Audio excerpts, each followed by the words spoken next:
Robots can and do sometimes kill. But can they murder?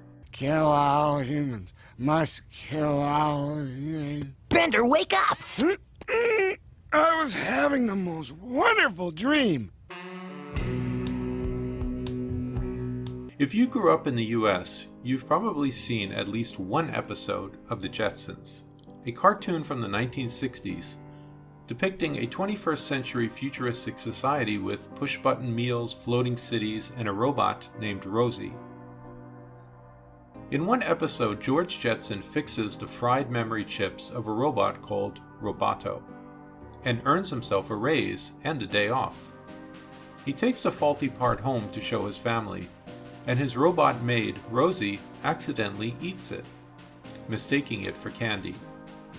The faulty part makes Rosie go crazy. Her demeanor gets menacing, her eyes pop out, and she uncontrollably destroys everything in the house. This scene may have been crafted by the creators of a children's cartoon, but today, destructive robots are not a made-up scenario. Not only are robots taking over our jobs, but they might soon dominate our strength as a species. Everyone loves a good bot battle in a virtual environment, but put a robot up against a human and it's an unfair fight. Wake up! Time to die. Like Rosie the robot, all it takes is a glitch or an oversight for a robot to become deadly. Although they're programmed using the best in AI technology, it's impossible to program empathy into a robot. Like Data from Star Trek, a robot can learn, but it can't feel. Perhaps if robots were isolated, the danger would be less.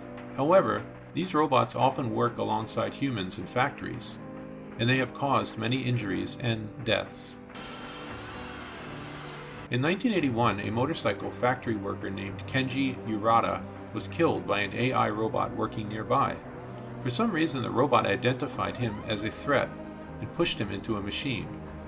The robot used its hydraulic arm to smash the worker, which killed him instantly, and returned to perform its job duties.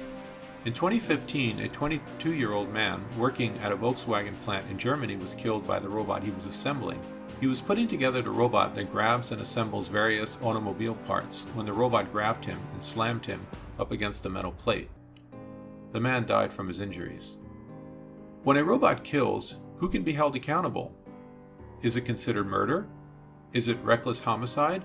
According to criminal law expert Rowdy Williams, murder is defined as knowingly or intentionally killing another human being or unborn child, and reckless homicide is recklessly causing the death of another.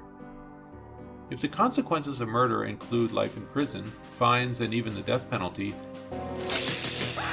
how can they be applied to a robot? If a human is found responsible for the robot's actions, is it fair to apply those consequences to someone who didn't actually commit murder?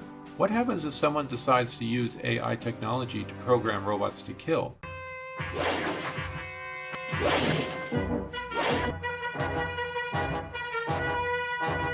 What happens when a driverless car malfunctions and mows down innocent people on the sidewalk?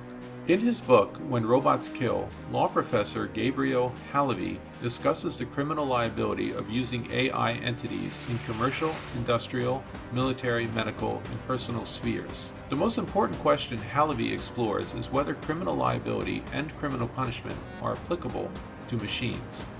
His book focuses only on criminal liability of AI entities and does not dive into ethics.